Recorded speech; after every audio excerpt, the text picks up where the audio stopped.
Hotep, everybody. This is Michael Imhotep, founder of the African History Network, host of the African History Network show. It is Saturday, June 1st, 2024, and we are live, and I wanted to come on for a few minutes and invite you to join me at our online school for our multi-week online history course that I teach called Ancient Kemet, the Moors, and the Maafa, Understanding the Transatlantic Slave Trade, what they didn't teach you in school. We have another class session that we have starting today in a few minutes. And we deal with thousands of years of history and what leads up to the transatlantic slave trade taking place. I do a PowerPoint presentation. We have book references, articles, video clips. And we deal with thousands of years of history. And we look at chronologically what leads to the transatlantic slave trade taking place and what's the impact of it. Okay, there are 15 different books that we reference, 200 slides, over 200 slides that I put together. Some of the things we look at are the impact of Juneteenth and how a lot of Americans don't understand Juneteenth and the significance of it, but also the fact that slavery didn't end on June 19th, 1865. And I've done extensive presentations on that. I'll be speaking at some Juneteenth presentations here in the Detroit area. We talk about ancient Africa and who Imhotep was. We deal with things like the 1619 Project and what the 1619 Project gets wrong about the African presence in America, because Africans were here in the land we call the United States of America, going back at least 51,700 years ago. These were the Khoisan, and we did not first come to this country conquered and shackled in chains, conquered by Europeans. That's misinformation. Yes, 1619 did happen, but before 1619, there was 1526 in the South Carolina, Georgia area, and that was an attempt by the Spanish to set up a settlement. That attempt failed, but there were about 100 Africans that were taken into that area, and we're going to overthrow our oppressors. Okay, now this is 93 years before 1619, Jamestown, Virginia, but this is not talked about a lot. Okay, but there's a good article from the Washington Post. Before 1619, there was 1526, the mystery of the first enslaved Africans and what became the United States.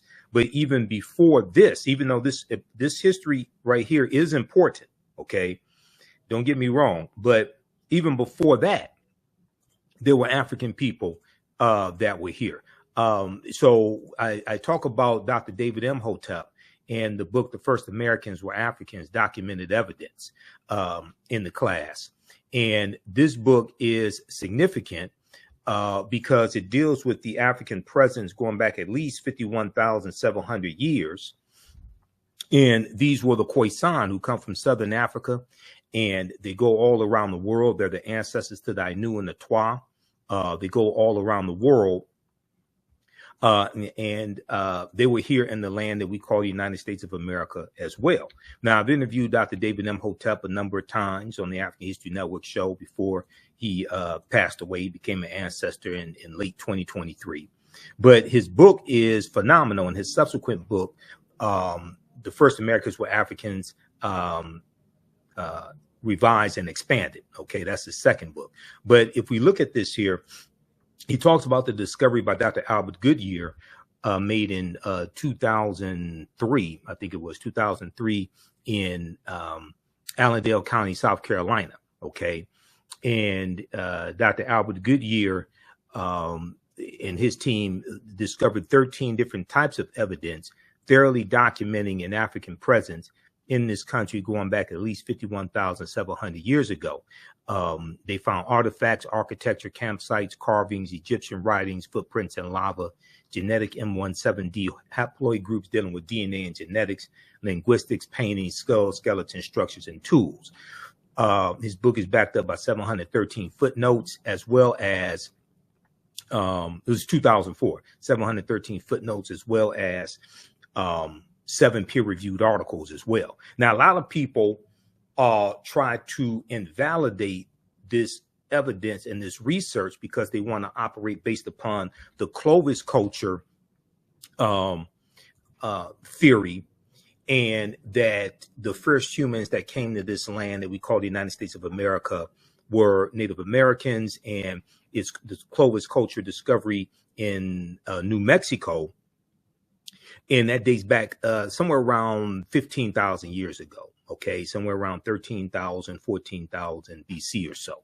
Okay, but this discovery blows that out the water, and these would have been African people. Now, when I interviewed Professor Manu and Pim, March 31st, 2024, we got into this discussion of this African presence prior to the Clovis culture. And he was talking about archaeological discoveries, and some of them I was familiar with. And I brought this one up. And we also talked about the one in Brazil that pushes the date of Homo sapiens in Brazil, in South America, back at least 100,000 years ago. Okay. So the deeper they dig, the blacker the planet gets, the more research they do, the older we get.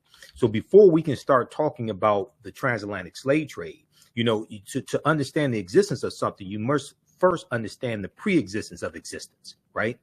And we have to go back thousands of years. We have to deal with the Khoisan. We have to deal with the Nile Valley region of Africa and African people going up the Nile River.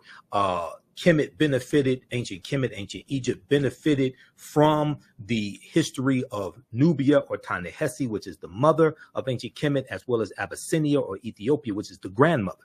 Africans migrate from the Nile Valley region into Central Africa, into West Africa. And when we look at the discovery from June 2017 coming out of Morocco, we see that Africans they found remains of Homo sapiens dating back between 300,000 to 350,000 years ago, which is at least 100,000 years prior to the earliest known remains that they had, which they found in Ethiopia about 1974, which date back 195,000 years ago. So as more archaeological discoveries come out, what they're finding is that all of this is much older than they originally thought. And Africans were migrating out of the Nile Valley region of Africa much earlier than they thought as well. Okay, so one of the things that we look at in the class are archaeological discoveries, so we can properly frame this conversation. Okay, you can't start the history with African people already in slavery, shackled in chains, being dehumanized, being raped and things like this. You can't start there. We have to go back, and we're dealing with a history before Europeans even come into existence. We're dealing with a history before Europeans even come into existence. Now, these are two Khoisan sisters right here. And you can, this excerpt comes from, deals with a study from Science, that was published in Science magazine, October 2012.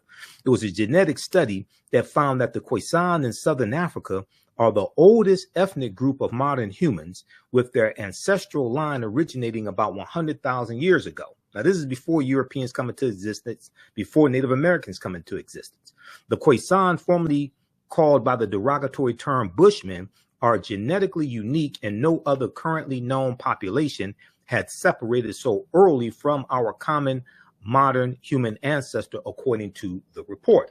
Okay, now you can, if you like this type of information, visit our website, AfricanHistoryNetwork.com, AfricanHistoryNetwork.com.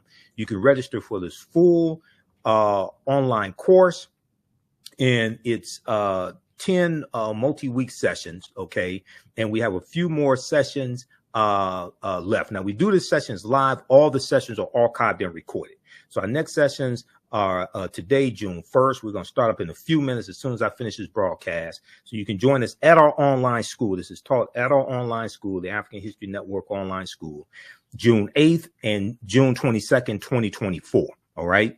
And here's the flyer as well. The classes are on sale, $60, regularly $130. We do the sessions live. All the sessions are archived and recorded. As soon as you register for this course, you can go back to class number 1. You can watch all the class sessions.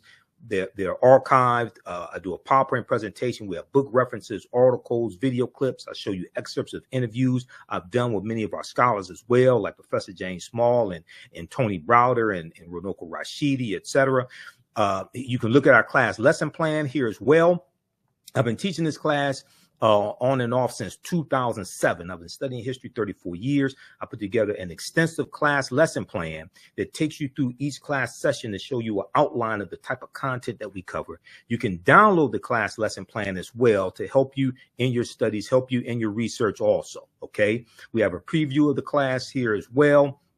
And then my second class that starts up. Now we got information for my my online show, my radio show, the African History Network show as well. Facebook, YouTube, download the iHeartRadio app. You can listen to podcasts also. But my new class starts up class number 1 starts up Sunday, June 23rd, Black Resistance Movements from the Haitian Revolution, U.S. Civil War, Civil Rights Movement, and Black Power Movement, 1800 to 1968. Now, this is a fantastic class, and this class actually helps us to understand what is taking place right now in America with the attack on diversity, equity, and inclusion, with the attack on critical race theory, with the attack on voting rights, anti-Black laws being passed, all of this. This class right here, and I developed this class. I first started teaching this in late 2021. And I created this class because what I realized was the first class that I taught, I had so much information to cover. I did not have a chance to really dig in deep into this period of history from 1800 to 1968 to understand what leads to the U.S. Civil War taking place. What happens during the Reconstruction era, 1865 to 1877. We look at policies like the Missouri Compromise of 1820. We look at the Haitian Revolution, okay, 1791 to 1804, and we start with the Haitian Revolution and the Louisiana Purchase of 1803 because those two events are connected. Okay, the Louisiana Purchase, one of the reasons why it took place was because of the Haitian Revolution and Napoleon Bonaparte and the French getting their behinds kicked by the Haitians. Okay, so we take you through our history and look at this history chronologically. All right, so we look at the Missouri Compromise. We go look at the Mexican-American War, 1846, 1848. Treaty of Guadalupe Hidalgo of 1848, which is how the U.S. gets California, Arizona, New Mexico, Colorado, Utah, and Nevada. Okay, this is how they get all of this territory.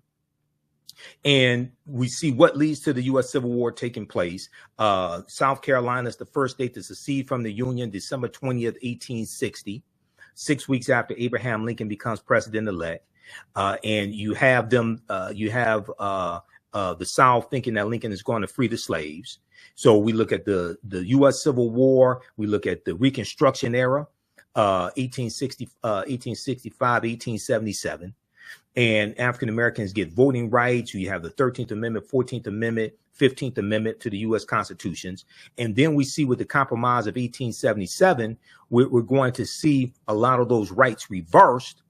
And we see an attack on voting rights today, continuing the attack on voting rights and rights that African Americans were given that took place during the Reconstruction era. We see that we can draw a straight line from the January 6, 2021 insurrection that took place, not just because of the election of Biden-Harris and the big lie being pushed. That's part of it, but also January 5th, 2020, January 5th, 2021, the day before the January 6th election, you had the special Senate election in Georgia, a former Confederate state, where Senator Raphael Warnock, the African-American man, won his reelection to the U.S. Senate. And you had Senator John Ossoff, who's a Jewish man. He won, and a Democrat, he won his senatorial election. And this gave Democrats control of the Senate, a slim majority in the Senate, with Vice President Kamala Harris being a tie-breaking vote. All right. So you had Donald Trump, who was saying that African Americans, he was saying that people were cheating in Detroit, Philadelphia, Milwaukee, and Atlanta, Georgia. And these are cities that have high African American populations. I live 4 minutes away from what was known as the TCF Center, which is where they were doing the vote count in downtown Detroit. Okay, I saw what was I saw the protests going on outside, and how you had these Trump supporters out there. Okay, you can draw a direct line from the collapse of Reconstruction and the political violence that helped bring an end to Reconstruction and what's taking place right now. Okay, so we deal with this in these two classes. Visit our website, AfricanHistoryNetwork.com, AfricanHistoryNetwork.com. You can register for these classes right now. You can join us in class today, because we have a few class sessions left of my main class that I teach, called Ancient Kemet, one of the original names for Egypt, the Moors, and the Maafa, Understanding the Transatlantic Slave Trade, what they didn't teach you in school. Okay, so it's on sale $60, regularly $130. Like I said, we do the click right here to register here. We do the sessions live. All the sessions are archived and recorded. You can go back and watch it anytime. The content is PG-13, so you can use this content with your children also. It's not overly graphic. I don't do a lot of cursing or anything like that. All right.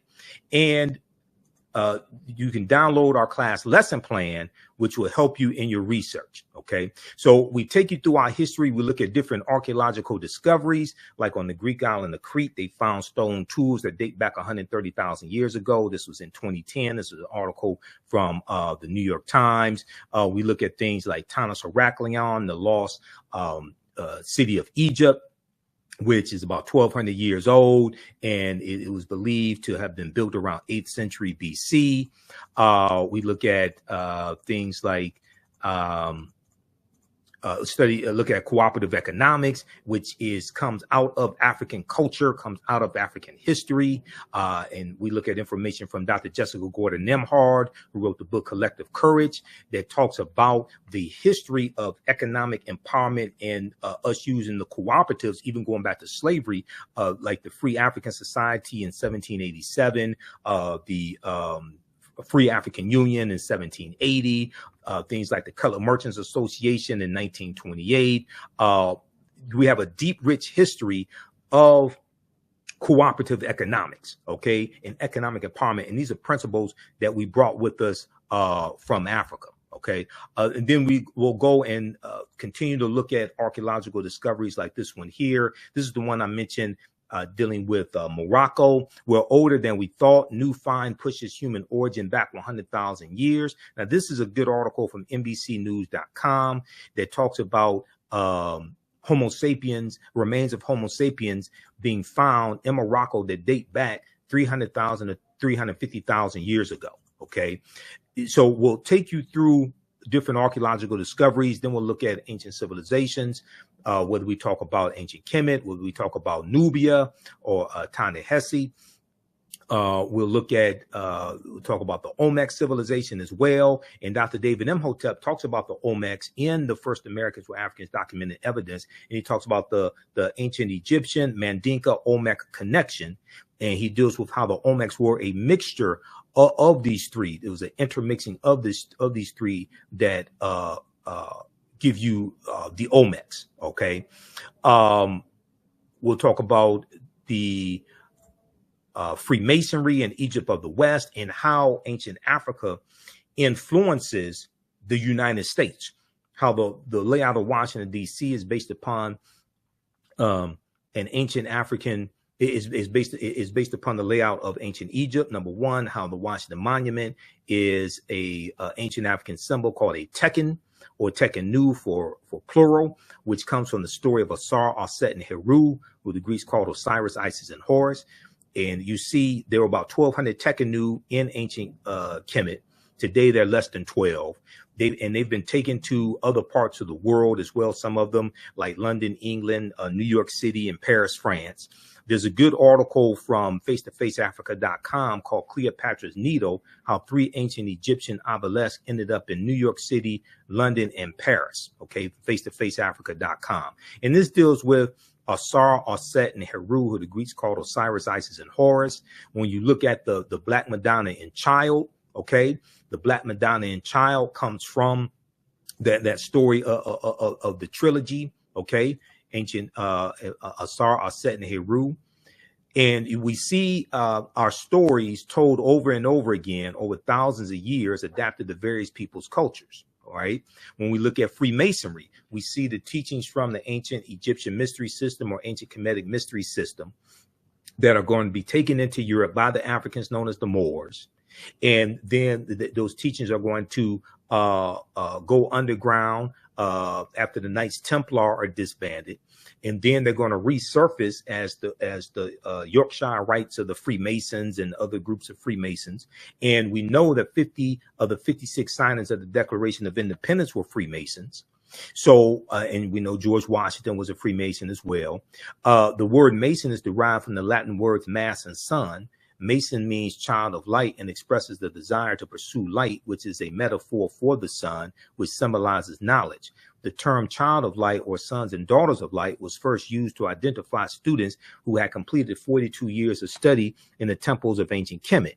Many Masonic temples were modeled after the temples of ancient Kemet, places where light or knowledge was imparted in a series of steps or degrees. Now, if you read Egypt on the Potomac by Tony Browder, pages 18 and 32, this is one of the books we use in the class. He deals with this, okay? And we show you don't have to buy any of the books if you don't want to. We show you excerpts of the books on the screen.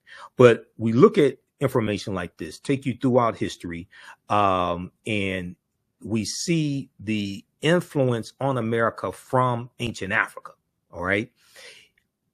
We look at things like why is Christmas celebrated on December 25th and how that's related to the winter solstice, how that's all dealing with astronomy, okay? And then we'll go through and one of the things we look at is the movie, the African influence in the movie Black Panther, which is a deep movie on multiple levels. I've done extensive research on the film Black Panther, okay? And the language spoken in the film Black Panther is isiXhosa, which is a Bantu language. Wakanda is a real word. Wakanda comes from the Sioux Indian language and Omaha Ponca language, and means possesses secret powers, but it's also an Osage word as well. We know is also Kikongo also, because we know Kanda means family in Kikongo. So it's a Kikongo word as well, which is a Bantu language. We know in Wisconsin, there is a Wakanda water park that's been there for decades. I went and did extensive research to prepare to be able to do my presentations on the film Black Panther. Okay.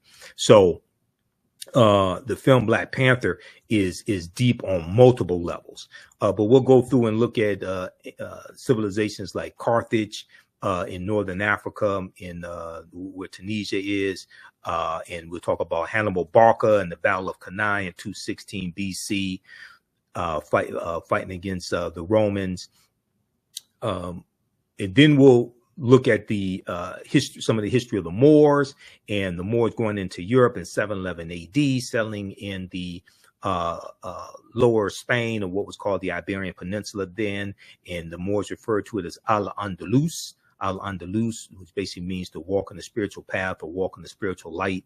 One of the books that we look at in the class and cite excerpts from is Golden Age of the Moor, edited by Dr. Ivy Van Sertima, which is one of the best books dealing with the history of the Moors. Okay, so we'll go through and look at this history and talk about people like General Tariq ibn Ziyad, who invades the Iberian Peninsula 711 AD. And this is when the Moors go in. They do a reconnaissance mission in 710 AD. They go in 711 AD, and they're fighting against the Vandals and the Visigoths. Okay, one of the things that a lot of people don't know is on the Greek island of the French island of Corsica, and these Italian island of Sardinia, they have African Moors heads on their national flags because the Moors were in those areas. They were defeated, but it took a monumental effort to defeat them. Okay. And this is why those African Moors heads are on those flags. We'll talk about people like Mansa Musa, and we'll deal with the three great African civilizations, Ghana, Songhai, and Mali. Mansa Musa was the richest man in the world, who also is similar to T'Challa, who's the richest, T'Challa, the Black Panther, who's the richest man in the Marvel comic universe. There was a good article from history.com, the official website of the History Channel, called "This 14th Century African Emperor Remains the Richest Person in History." This is from March 19th, 2018, the month after the film Black Panther came out. And this is Europeans admitting this history.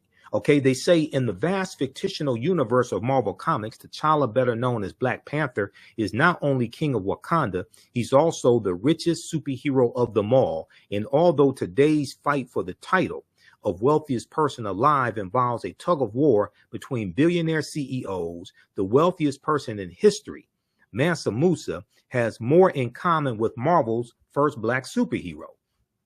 Mansa Musa became ruler of the Mali Empire in 1312 AD, taking the throne after his predecessor Abubakar II, for whom he'd served as deputy, went missing on a voyage he took by sea to find the edge of the Atlantic Ocean. Mansa Musa's rule came at a time. Now, this is so important right here, what they're saying, this paragraph. Mansa Musa's rule came at a time when European nations were struggling due to ravaging civil wars and a lack of resources, because they're dealing with that. But then in 1347 AD, the Black Death, the bubonic plague, hits Europe. We just talked about that last class. And from 1347 to 1400, Europe loses between 1/4 to 1/3 of their population. Okay, the Black Death, the bubonic plague, Europe loses somewhere between 25 million to 75 million people.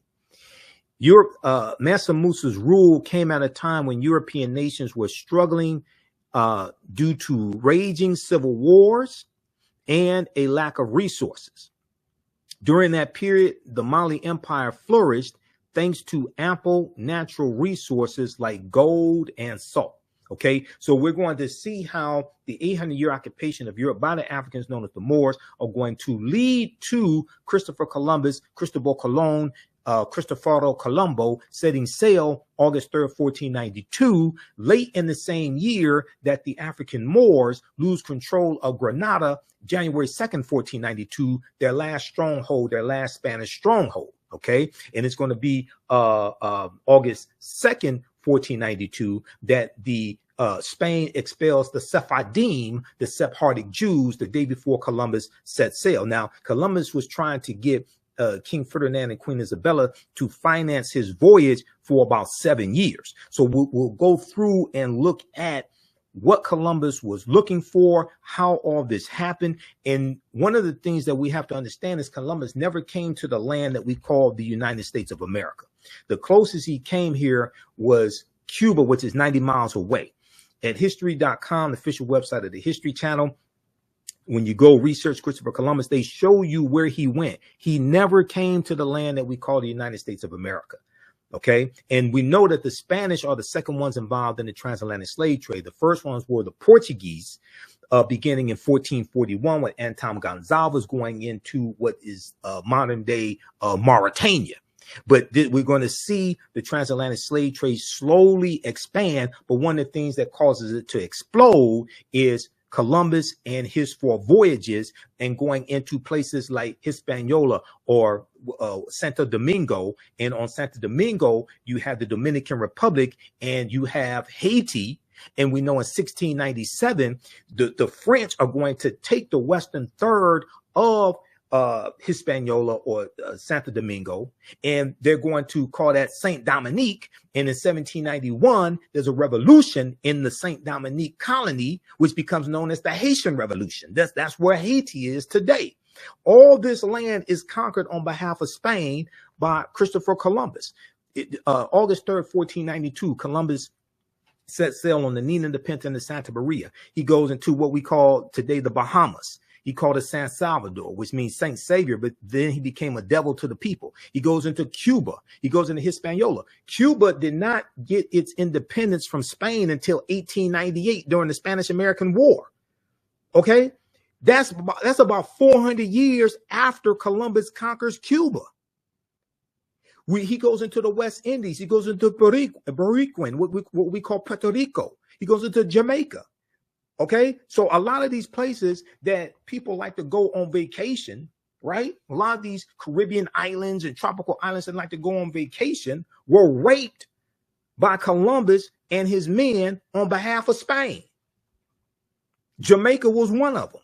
Puerto Rico was one of them. He goes into Trinidad. He goes into Venezuelan mainland, South America. He goes into Panama and Honduras, right? So when we see things taking place in this world today, like with Haiti, in the conflict in Haiti, we can trace that right back to these colonizers. This is why understanding history is so important, because your understanding of politics is directly related to your understanding of history.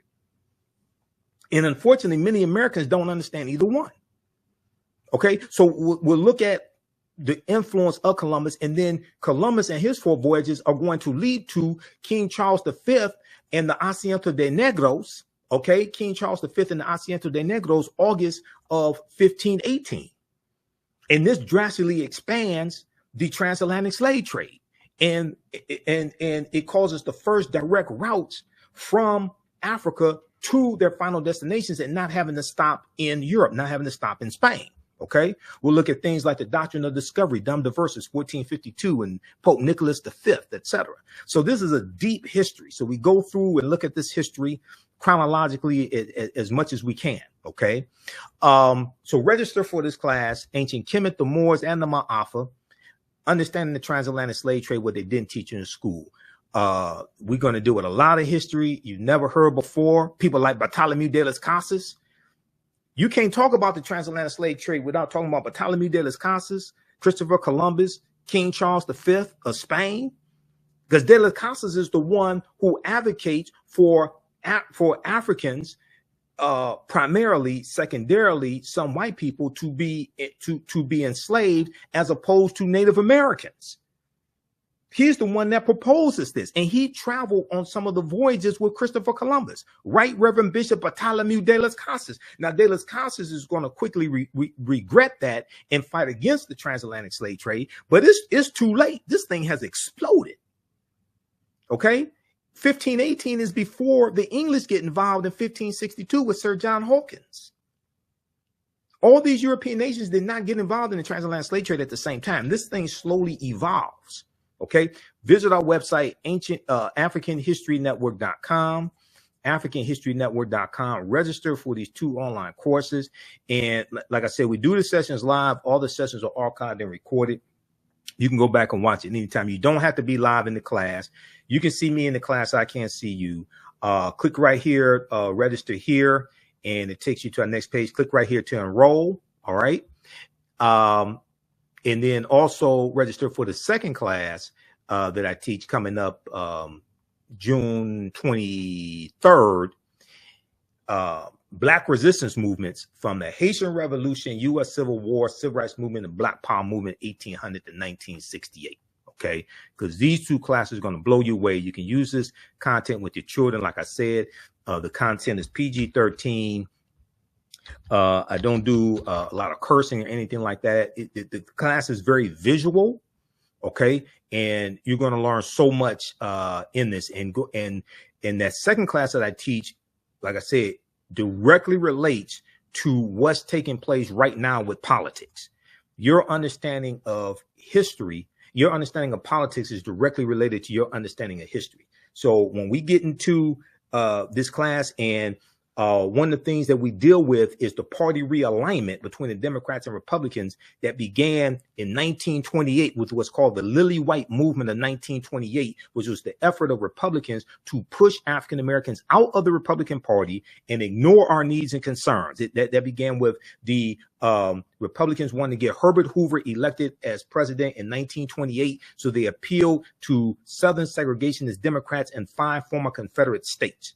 And African Americans started slowly going over to the Democratic Party, because even though we were leery of them, we saw them being more receptive to our issues. Then in 1947, 1948, when Harry Truman was running for president, the Democratic Party had a more pro-civil rights agenda, which caused backlash with the Southern segregationist Democrats known as Dixiecrats, and Strom Thurmond is going to run for president as the Dixiecrat candidate. Strom Thurmond loses, Harry Truman wins, but Strom Thurmond eventually is going to leave the Democratic Party, leave the Dixiecrats, and where does he go? He goes to the Republican Party, where he is until he dies. And you're going to have a lot of those Southern segregationist Democrats who leave the Democratic Party and go to the Republican Party, and the party realignment ends with the election of Richard Nixon in 1968, who ran as a backlash to the civil rights movement, the Black Power movement, the rebellions that were taking place in this country, who ran as a backlash to the social services programs,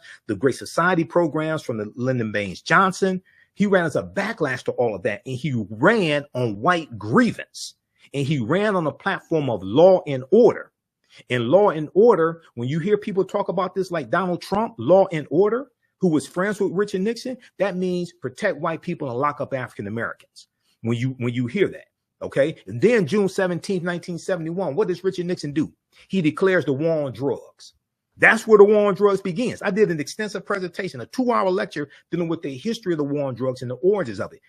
That goes back to June 17th, 1971, where Richard Nixon, after he wins the election in 1968, after he lost the presidential election in 1960, to John F. Kennedy, and Nixon ran on this backlash.